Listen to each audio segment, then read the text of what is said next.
따라가겠습니다. 최고의 하나님께 최선의 예배를, 최고의 하나님께 최선의 예배를. 오늘 또 최고의 하나님께 최선의 예배를 드리는 여러분 한 분 한 분 모두에게 하나님의 말씀의 터치와 예수님의 은혜의 터치와 성령님의 능력의 터치가 나타나게 되기를 예수님의 이름으로 간절히 축복합니다. 지난 100일 동안 진행된 이 예배대행진을 통하여서 하나님은 각 사람에게 정도의 차이는 좀 있겠지만은 뜻밖의 은혜와 특별한 선물들을 부어주셨음을 믿으시기 바랍니다. 그 은혜와 그 축복의 선물들은 한 번만 주시고 멈추시는 것이 아니라 계속해서 부어주시고 흔들어 넘치도록 하여 주시는 분이심을 여러분 믿으시기 바랍니다. 실제적으로 이 출애굽한 이스라엘 백성들이 광야 생활을 하다가 마실 물이 없자 모세와 하나님을 향하여 원망하였을 때에 하나님께서 모세를 통하여 반석을 지팡이로 내려쳤을 때에 그 반석에서 샘물이 솟아나고 터져 나왔다라고 하는 말씀이 있어요. 근데 이 반석을 쳤던 그 동네가 무리바라고 하는 동네인데, 오늘날 이 시대에도 그 무리바라고 하는 지역에서 샘물이 나오는 곳은 딱 한 곳밖에 없다라는 거예요. 그곳이 어디냐면 무리바 샘물이라고 하는 곳인데, 오늘날 사진 한번 보여주시면 바로 저곳입니다. 저곳에서 아직도 샘물이 저렇게 솟아나고 있고, 저 지역 사람들은 저기에서 약수터에서 물 떠가듯이 저기에서 물을 받아다가 아직도 마시고 또 식수로 사용하고 있는 분들이 많다라고 하는데요. 놀라운 거예요. 이 광야에서 물이 나왔던 곳은 저 한 곳밖에 없어요. 모세가 지팡이로 바위를 쳐서 나오게 한 그 물이 한 곳밖에 없는데, 오늘날에도 그 지역에서 물 나오는 곳은 저 무리바 샘물 한 곳밖에 없다라는 것입니다.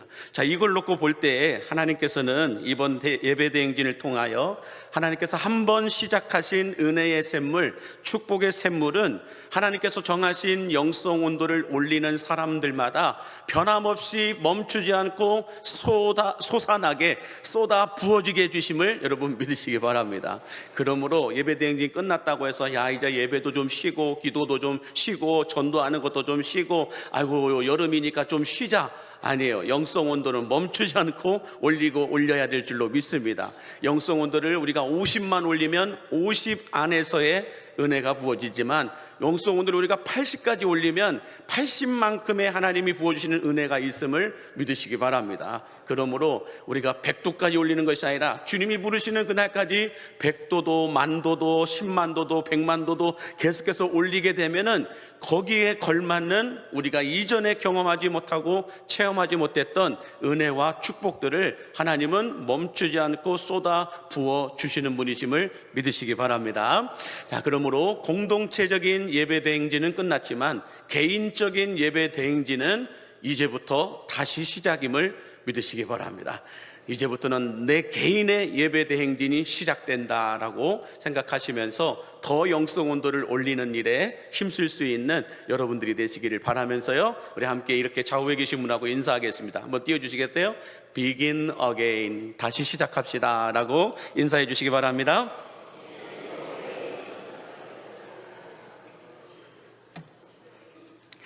네, 오늘 우리가 보았던 말씀은 이 하나님의 부르심을 받은 크리스천들의 삶은 어떤 삶이 되어야 하는가를 사도 바울이 우리에게 소개해주고 있는 말씀인데요. 자, 오늘 본문은 8절 하반절에서 10절까지의 말씀을 보면 이런 말씀이 있어요.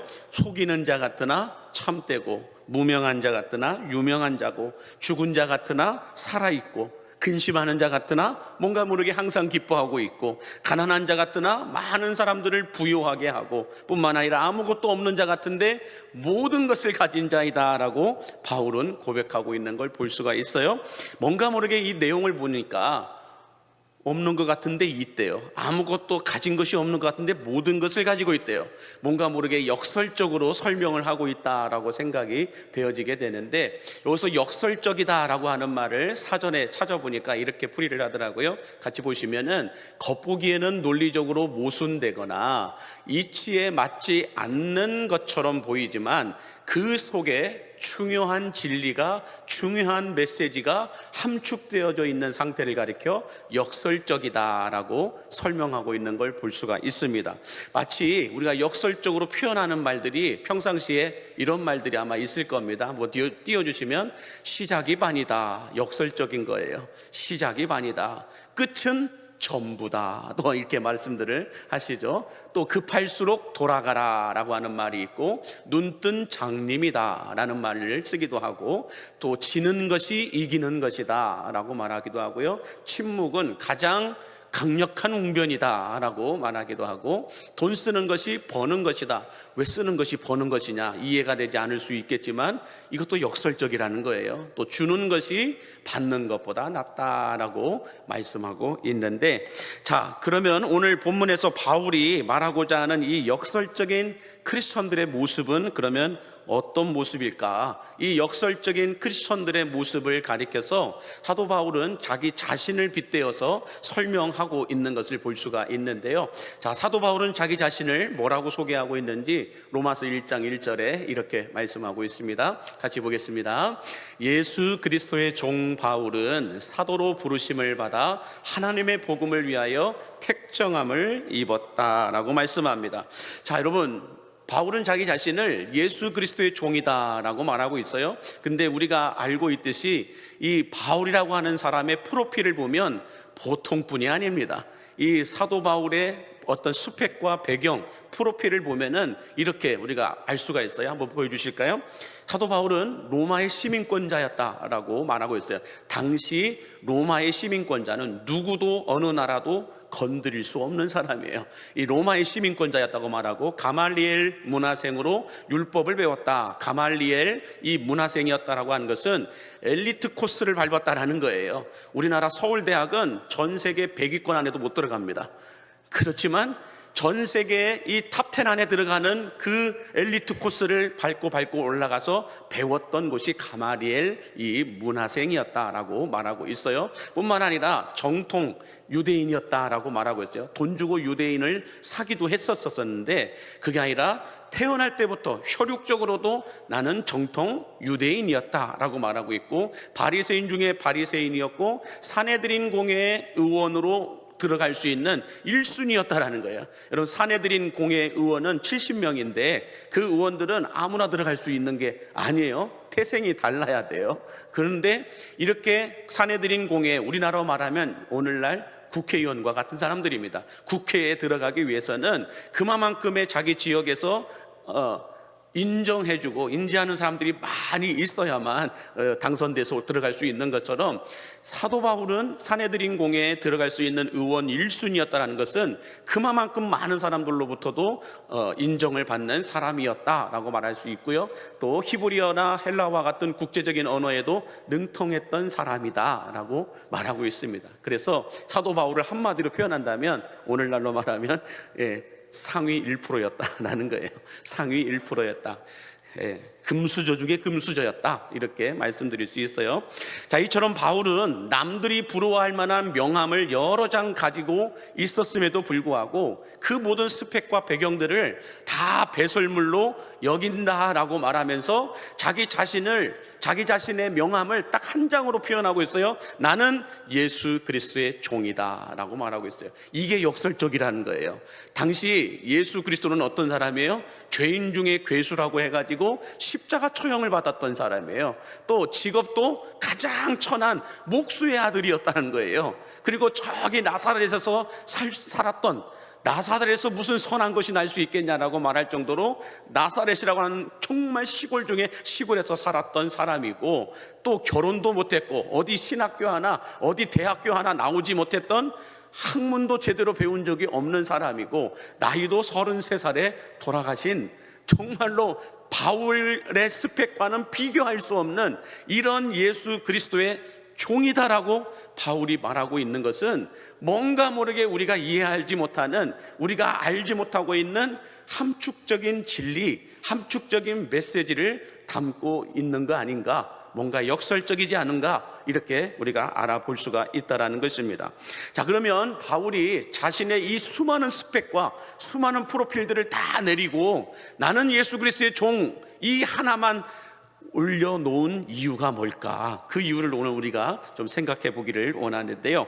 자, 그러면 바울이 자기 자신을 예수 그리스도의 종이다라고 역설적으로 말한 그 본뜻은 뭘까? 그 첫 번째는 이거예요. 예수 그리스도의 종은 진정한 능력자이기 때문이다라고 바울은 말하고 있습니다. 자, 오늘 본문 9절과 10절을 다시 한번 보시면요, 무명한 자 같으나 유명한 자요, 죽은 자 같으나 보라 우리가 살아있고, 징계를 받는 자 같으나 죽임을 당하지 아니하고, 근심하는 자 같으나 항상 기뻐한다.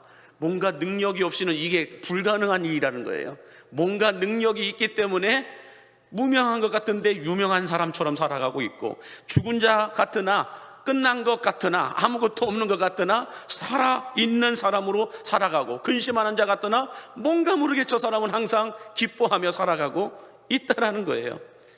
이런 사람을 예수 그리스도의 종이다라고 사도 바울은 말하고 있다는 겁니다. 자, 그러면 사도 바울이 이렇게 말하고 있고, 또 성경이 역설적으로 이런 예수 그리스도의 종을 능력자의 삶이다라고 말하는 이유가 뭘까? 이걸 좀 생각해 봤으면 좋겠어요. 왜 사도 바울은 예수 그리스도의 종이 진정한 능력자이다라고 말하는가? 그것을 성경은 이렇게 말하고 있다라는 거예요. 우리 마태복음 28장 18절에서 20절 같이 함께 보겠습니다. 시작. 예수께서 나와 말씀하여 이르시되 하늘과 땅의 모든 권세를 내게 주셨으니 그러므로 너희는 가서 모든 민족을 제자로 삼아 아버지와 아들과 성령의 이름으로 세례를 베풀고 내가 너희에게 분부한 모든 것을 가르쳐 지키게 하라. 볼지어다 내가 세상 끝날까지 너희와 항상 함께 있으리라 하시니라. 아멘. 예수 그리스도의 종은 어떤 사람을 예수 그리스도의 종이라고 하느냐? 예수 그리스도가 어떤 분이신지를 먼저 알아야 예수 그리스도의 종이 왜 진정한 능력자인지를 알게 된다는 거예요. 그렇다면 예수 그리스도는 어떤 분이시라고 성경은 말씀합니까? 하늘과 땅의 모든 권세를 가진 자이다 라고 말씀하고 있습니다. 저는 이 말씀 여러분들에게 믿어지게 되기를 바랍니다. 예수님은 어떤 분이십니까? 하늘과 땅의 모든 권세를 가지신 분이십니다. 그 권세를 가지신 분의 종이라고 한다면 여러분 어떤 일이 벌어질까요? 그 종도 주인이 가지고 있는 권한과 권위와 능력을 행할 수 있을까요? 없을까요? 종 자체는 없어요. 그러나 주인인 예수 그리스도가 그 권한을 부여해주면 종에게도 그런 능력이 있음을 믿으시기 바랍니다. 조금 더 설명을 해드린다면은, 우리가 사극을 보면은요, 사극을 보면 갑이 을에게 꼼짝하지 못하는 장면들이 가끔씩 나와요. 그게 어느 때냐면, 임금이 머리가 너무 아파가지고 나는 오늘 누구도 만나기 싫으니 내 방에 누구도 들어오지 못하게 하라. 오늘은 누구도 안 만날 테니 그냥 오는 대로 다 물러가라고 하라라고 상선 영감에게 명을 내립니다. 그러면 그 상선 영감은 어떻게 할까요? 왕이 묵고 있고 쉬고 있는 그 문 앞에 서서 누가 오더라도 뭐라고 얘기할까요? 오늘은 왕이 누구도 만나기를 원하지 않습니다. 그러니 내일 다시 오십시오라고 돌려보냅니다. 그러면 사람들이 뭐라고요? 이놈, 내가 누군지 알고, 내가 중전이다 이놈아, 내가 영의정이야, 좌의정이야, 이렇게 말하면서 감히 상선 따위가 나를 이렇게 얘기할 때가 많잖아요. 그럴 때 상선이 어떻게 합니까? 아이고 죄송합니다, 제가 몰라 뵙고 들어가시지요, 이렇게 합니까? 아니요. 왕의 명령을 따라서, 왕의 명을 받아서 그 앞에 서 있는 거기 때문에 목에 칼이 들어와도 뭐라고 해요? 안 됩니다라고 얘기하는 거예요. 돌아가십시오. 오늘은 임금님께서 누구도 만나고 싶어 하지 않으십니다. 그렇게 저에게 명을 내리셨습니다. 저는 목에 칼이 들어와도 그 명을 어길 수가 없습니다. 돌아가십시오. 차라리 저를 죽여 주시옵소서. 대부분 그렇게 얘기하잖아요. 여러분, 현실적으로 보면 상선 영감은 중전보다, 어떤 대비보다, 영의정보다, 좌의정보다 직급이 낮은 신하예요. 그냥 종이라고요. 그럼에도 불구하고 이런 상선 영감이 그 어떤 신하가 와도, 그 어떤 누가 와도 당당하게 거부할 수 있는 이유가 뭘까요? 상선 영감에게 능력이 있어서 그래요? 아니에요. 그 명을 내린 임금에게 능력이 있기 때문에 그래요. 그 임금의 명을 받아서 수행하는 거기 때문에 여러분들 상속 영감이 큰 소리 칠 수 있는 겁니다. 우리들도 마찬가지예요. 우리가 전하는 이 말이 누구의 말이냐에 따라서 대하는 자세와 태도가 달라진다는 것을 여러분 기억하시기 바랍니다. 그 말을 전하는 사람이 누구냐가 중요한 것이 아니고요, 그 말을 전하도록 보낸 사람이 누구냐는 거예요. 보낸 그 사람이 누구냐에 따라서 여러분들 자세와 태도가 달라지게 됨을 믿으시기 바랍니다. 제가 여수시의 경찰서장님을 만나러 갔어요. 저 광림교회 목사입니다. 면담 좀 하게 해주십시오. 약속은 되어 있지 않습니다. 그렇지만 경찰서장님을 꼭 만나야 됩니다. 꼭 만날 수 있도록 허락해 주십시오. 이렇게 얘기하면 경찰서에 있는 관계자분들이 저를 만나게 해줄까요? 택도 없는 소리입니다. 그러나 제가 여수광림교회 목사이지만 대통령의 명을 받아서, 대통령의 지령을 받아서 대통령이 여수시 경찰서장님에게 전하라고 하는 말이 있습니다. 전하라고 하는 문서가 있습니다. 이것을 전해야 될 테니 만나게 해주십시오. 약속이 안 되어 있어도 만날 수 있을까요, 없을까요? 있어요. 그분들이 진짜로 대통령이 나에게 그 문서를 주고 그 문서를 여수시 경찰서장에게 전달하라고 청와대를 통하여서 전달을 받으면 여러분들 경찰서에서 저를 들여보내줄까요, 안 들여보내줄까요? 다 들여보내줘요. 다 들여보내주죠. 제가 능력이 아니고 그 문서를 전달하라고 한 대통령에게 권위가 있기 때문에, 대통령에게 권한이 있기 때문에 경찰서장은 저를 만날 수밖에 없다라는 거예요. 여러분, 우리들도 마찬가지입니다. 예수 그리스도의 종으로 살아가는 우리 크리스천들은 누구의 말씀 따라 살아가는 사람들이요? 내 생각 따라, 내 뜻 따라, 내 욕심 따라 살아가는 사람들입니까? 아니면 하나님의 말씀 따라, 하나님의 뜻 따라 살아가는 사람들이십니까? 내 뜻대로, 내 욕심대로 살아간다고 한다면 여러분들, 세상은, 어둠의 권세들은 콧방귀도 안 낄 겁니다. 그러나 우리가 진정으로 내 생각이 아닌 하나님의 말씀대로, 내 뜻이 아닌 하나님의 뜻대로 살아간다라고 한다면, 그 뜻대로 순종하고 순복하며 살아간다고 한다면 여러분, 우리가 상상하지 못할 일들이 일어날 수 있음을 믿으시기 바랍니다.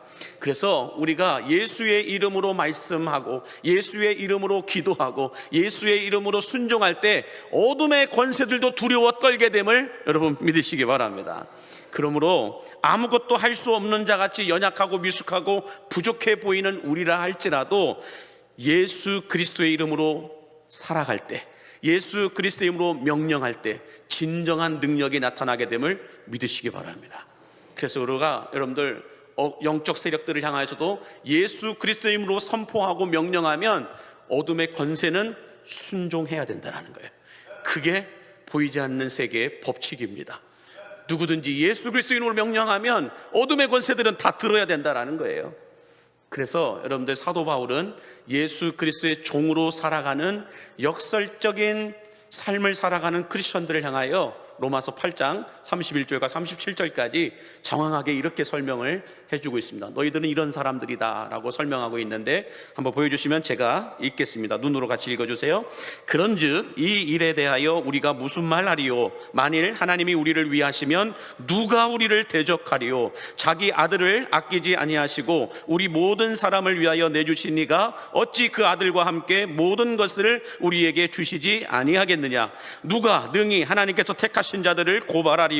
의롭다 하신 이는 하나님이시니 누가 정죄하리요? 죽으실 뿐 아니라 다시 살아나신 이는 그리스도 예수시니 그는 하나님 우편에 계신 자요 우리를 위하여 간구하시는 자시니라. 누가 우리를 그리스도의 사랑에서 끊으리요? 환난이나 곤고나 박해나 기근이나 적신이나 위험이나 칼이랴. 기록된 바 우리가 종일 주를 위하여 죽임을 당하게 되며 도살당할 양같이 여김을 받았나이다 함과 같으니라. 그러나 같이 읽겠습니다. 시작. 이 모든 일에 우리를 사랑하시는 이로 말미암아 우리가 넉넉히 이기느니라. 할렐루야.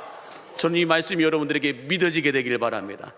이 모든 일, 세상이 아무리 우리를 고발하고 우리를 넘어뜨리려 하고 우리를 묶어둔다 할지라도 이 모든 일에 대하여서 우리를 사랑하시는 하나님의 사랑에서 우리를 끊을 수 없을 뿐만 아니라 넉넉히 이기게 하시겠다라고 말씀하고 있습니다. 그러므로 여러분, 종은 아무런 권세도 권한도 없습니다. 이리 가라 하면 이리 가고 저리 가라 하면 저리 가고 이걸 하라 하면 이것을 해야 하는 그런 아무런 권한과 권세가 없는 사람이 종입니다. 그러나 하늘과 땅의 권세를 가지신 예수 그리스도의 종으로 부르심을 받아 예수 그리스도의 뜻을 따라, 그 부르심의 뜻을 따라 살아갈 때는 세상이 감당할 수 없는 하늘의 권세와 능력도 우리에게 부어지게 됨을 믿으시기 바랍니다. 우리는 연약해요. 아무것도 할 수 없는 질그릇 같은 인생들이지만 우리를 사용하시고 우리를 보내시는 분이 하나님이시고 예수 그리스도라고 한다면 그 누구도 우리를 막을 수가 없다라는 거예요. 죽음도 우리를 막을 수가 없습니다. 질병도 우리를 막을 수가 없습니다. 세상의 그 어떤 명함도 우리를 막을 수가 없다라는 것입니다. 그러므로 여러분, 나의 뜻대로 나의 생각대로 살아가는 것이 아니라 하나님의 뜻대로 살아갈 때에 하늘과 땅이 두려워 떠는 진정한 능력자들이 되실 수 있음을 여러분 믿으시기 바랍니다. 바울은 이걸 얘기했던 거예요. 예수 그리스도의 종은 진정한 능력자이다. 내가 능력자가 아니라 나를 사용하시는 그분이 진정한 능력자이시다. 이것을 믿으라는 것이라고 말씀하고 있어요. 자, 두 번째로 바울이 역설적으로 자신을 예수 그리스도의 종이라고 소개한 이유는 뭘까? 두 번째, 예수 그리스도의 종은 진정한 부요자이기 때문이다 라고 말씀하고 있는데요, 오늘 본문 10절 말씀을 보시면 이렇게 말해요.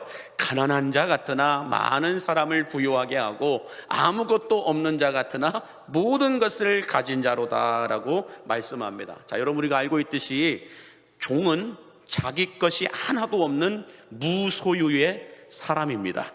그러나 예수 그리스도의 종은 모든 것을 가진 자이다 라고 바울은 역설적으로 말하고 있는데요, 자, 그러면 바울이 왜 이런 말을 했을까? 그 이유를 좀 살펴보면 한번 보여주실까요? 종은 아무것도 자기 소유로 삼을 수 있는 소유권은 없습니다. 그러나 주인이 허락한 영역 안에서 주인의 집에 있는 모든 소유를 사용할 수 있는 사용권을 가진 사람은 종임을 믿으시기 바랍니다. 종은 소유권은 없어요. 그러나 주인의 것을 주인의 허락하에 사용할 수 있는 사용권은 있음을 여러분 믿으시기 바랍니다. 그래서 우리가 베드로가 예수 그리스도를 뭐라고 고백했어요? 주는 그리스도시요 살아계신 하나님의 아들이십니다 라고 고백했을 때 이 고백이 뭐예요? 주님은 나의 주인이시고 나는 주님의 종입니다. 이 이야기를 한 거예요. 주는 그리스도시요 살아계신 하나님의 아들이십니다. 저는 연약한 종일 뿐입니다. 이 이야기를 했을 뿐인데 예수님이 베드로에게 무엇을 허락하여 주십니까? 마태복음 16장 19절 같이 함께 보겠습니다. 내가 천국 열쇠를 내게 주리니 내가 땅에서 무엇이든지 매면 하늘에서도 매일 것이요 내가 땅에서 무엇이든지 풀면 하늘에서도 풀리리라 라고 말씀하고 있습니다. 참 놀라운 말씀이에요, 여러분. 베드로야, 네가 땅에서 무엇이든지 매면 내가 하늘에서도 다 매일 것이다. 네가 하늘에서 무엇이든지 풀면 나도 하늘에서 다 풀어버릴 것이다. 이 말씀을 하고 있는 거예요. 그런데 예수님이 베드로에게 무엇을 주셨을까? 이걸 좀 생각해 봐야 되는데, 여러분들 이런 걸 보신 적이 있죠? 관계자 외 출입 금지라고 하는 저런 스티커를 아마 보신 적이 있을 겁니다. 자, 이 말대로 이곳과 관계된, 이곳에 관계되지 않은 분들은 출입을 금해 주십시오라고 하는 메시지가 담긴 스티커이죠. 자, 이와 마찬가지로 여러분 똑같은 거예요. 예수님께서 베드로에게 천국의 열쇠를 주셨다라고 말씀하시는 것은 그전에는 베드로가 천국과 관계가 없는 사람이었어요. 그래서 천국과 관계가 없기 때문에 천국에 있는 것들을 사용할 수도 없고 천국에 들어갈 수도 없었다는 거죠. 그러나 예수 그리스도를 구주로 고백하는 그 순간, 베드로야, 너는 이제 천국과 관계 있는 사람이 되었다 라고 말씀하고 있는 거예요. 천국의 열쇠를 주었다는 것은 베드로야, 이제 이 순간부터는 너는 천국과 관계된 사람이 되었다. 그러니 얼마든지 들어올 수 있다. 이걸 얘기하고 있는 것이고, 그것뿐만 아니라 천국과 관계된 사람을 뛰어넘어 천국에 있는 은혜의 창고, 축복의 창고에 있는 것들을 사용할 수 있는 권한을 여러분 베드로에게 주셨음을 믿으시기 바랍니다. 이것을 신명기에서는 하늘의 아름다운 창고를 열어주셨다라고 말씀하고 있는데, 이 창고를 보고라고 얘기해요. 하늘의 아름다운 보고를 여시사 너희들에게 새를 따라 시를 따라 때를 따라 필요들을 공급하고 채워주시고 사용할 수 있도록 인도해 주셨다, 이렇게 말씀을 하고 있는 거예요. 자, 그러므로 여러분 잘 보세요. 예수 그리스도의 종이 되었다라고 하는 것은 베드로처럼 천국과 관계자가 되어서 소유권이 아니라 하나님께서 허락하신 것들을 예수 그리스도의 이름으로 사용할 수 있는 사용권을 가진 자가 되었다라고 말씀하고 있는 겁니다. 그러므로 여러분, 우리는 소유권은 없어요. 그러나 사용권은 가지고 있는 사람들임을 믿으시기 바랍니다. 여러분, 만약에 너네 교회 성도들이 우리 교회 와가지고 막 우리 교회에 이렇게 장소를 사용하려고 하고 자동차를 사용하려고 하고 교회 물건들을 사용하려고 하면 돼요, 안 돼요? 안 돼요. 그러나 그분들이 우리 교회에 와서 장소를 사용하려고 했을 때 당회가 허락을 하고 당회장이 허락을 했을 때는 어떻게 돼요? 가능하다라는 거죠. 그와 마찬가지인 거예요. 우리가 천국에 있는 은혜의 창고들을, 축복의 창고에 있는 그 어떤 것들을 사용하기 위해서는 뭐가 있어야 돼요? 예수 그리스도를 구주로 믿는 그 고백이 있어야 돼요. 그랬을 때 천국과 관계가 있는 사람이 될 수 있고 하나님의 자녀가 되어서 하나님의 자녀로서 이제는 천국에 있는 모든 것들을 다 사용할 수 있고 쓸 수가 있게 된다라는 것입니다. 저는 그래서 여러분들이 하늘의 천국에 있는 은혜의 창고, 축복의 창고에 있는 것들을 사용할 수 있는 권한이 있는 분들인데 이 땅에서 사용하지 않고 시간만 보내시다가 돌아가셨다고 한다면 얼마나 억울하겠냐는 거예요. 그러므로 여러분들 예수 그리스도 이름으로 구하고 찾고 두드리시기 바랍니다. 여러분들이 예수 그리스도를 나의 구주로 믿는 자들에게는 구하고 찾고 두드릴 때마다 얻게 하시고 받게 하시고 누리게 하심을 믿으시기 바랍니다. 이것이 사용권자들이 가지고 있는 특혜라는 거예요. 그래서 요한복음 16장 14절에 보면 예수님이 직접 이렇게 말씀을 하세요. 요한복음 16장 24절이네요. 같이 보겠습니다.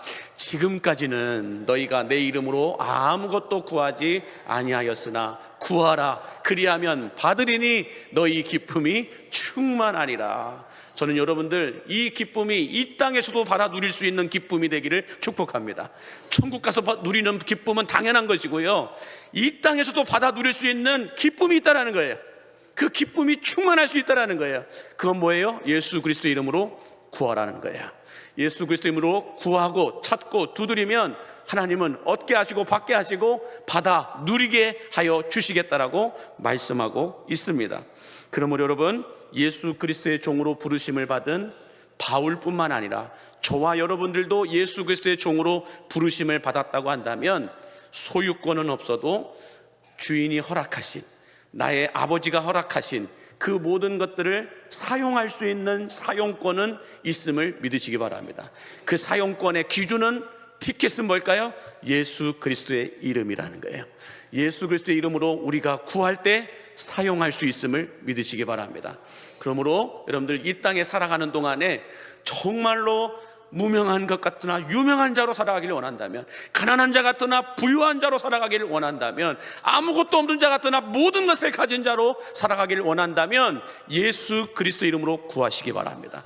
예수 그리스도 이름으로 우리가 구하고 찾고 두드릴 때마다 이 땅에서 받아 누릴 수 있는 기쁨을 하나님은 충만하게 쏟아 부어주시겠다라고 약속의 말씀을 주셨다라는 거예요.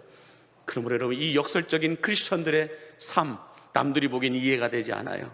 주일날 쉬어야지 왜 주일날 교회 나가는지, 주일만 나가는 게 아니잖아요. 수요일도 나가고 금요일도 나가고 새벽에도 나가고, 저 사람들 미치지 않고서는 저렇게 할 수 없다라고 생각할 수 있지만 역설적으로 보면 은혜가 없이는, 은혜가 있는 자리에, 축복이 있는 자리에 안 나오겠냐고요. 아멘이십니까? 그러므로 나와서 구하고 찾고 두드릴 때마다 하나님은 시를 따라 때를 따라 우리에게 공급하시고 채워주시고 흔들어 넘치도록 하여 주시는 분이심을 믿으시기 바랍니다. 저는 그래서 우리 광림의 성도들에게 권면합니다. 하늘에서 받을 상급도 분명하게 있습니다. 그러나 이 땅에서 받아 누릴 기쁨도 충만하게 부어주시는 주님이심을 믿으시기 바랍니다. 지금까지는 너희가 내 이름으로 구하지 아니하였으나 그러나 구하라, 그리하면 받으리니 너희 기쁨이 충만하리라. 이 말씀이 믿어지게 되기를 바랍니다. 이 땅에서 구하는 것들에 대하여 주님은 충만한 기쁨을 누릴 수 있도록 받아 누리게끔 허락하여 주시겠다라고 말씀하시는 이 말씀이 오늘 여러분들의 말씀이 되기를 주의 이름으로 축복합니다. 자, 바울은 우리에게 이렇게 권면합니다. 예수 그리스도의 종은 어떤 사람들이라는 거예요? 무능력한 자 같으나 진정한 능력자라고 말합니다. 한번 띄워주실까요? 무능력자 같으나 진정한 능력자이다라고 말하고 있고, 가난한 자 같으나 진정으로 부유한 자가 예수 그리스도의 종으로 살아가는 사람들이다라고 말씀합니다. 우리에겐 능력이 없어요. 소유권도 없어요. 그러나 예수 그리스도에게는 하늘과 땅의 모든 권세가 있음을 믿으시기 바랍니다. 그 권세를 받아 누릴 때에 이 땅에서의 기쁨도 있고 하늘에서의 상급도 있음을 여러분 믿으시기 바랍니다. 자, 그러므로 하나님의 부르심을 받아 구원받은 여러분들은 속이는 자 같으나 참된 자이고, 무명한 자 같으나 유명한 자들이시고, 죽은 자 같으나 살아계신 분들이시고, 근심한 자 같으나 항상 기뻐하는 자이고, 가난한 자 같으나 부유한 자이시고, 아무것도 없는 자 같으나 모든 것을 가진 예수 그리스도의 종들로 살아가는 여러분들이 되시기를 주의 이름으로 간절히 축복합니다. 기도하겠습니다. 은혜와 사랑이 풍성하신 아버지 하나님, 죄악으로 죽을 수밖에 없었던 우리들을 예수 십자가 보혈의 피로 구원해 주시고 주의 자녀 삼아 주신 은혜에 감사를 드립니다. 특별히 하나님의 부르심을 받은 예수 그리스도의 종으로 우리가 이제는 살아가게 하여 주시어서 무명한 자 같으나 유명하고, 무능력한 자 같으나 진정한 능력자가 되고, 가난한 자 같으나 진정한 부유자로 살아가고, 갇힌 자 같으나 진정한 자유자로 살아갈 수 있는 역설적인 그리스도인들의 삶을 살아낼 수 있도록 축복하여 주옵소서. 죽음보다 더 강한 사랑을 보여주신 예수 그리스도 이름으로 기도하옵나이다.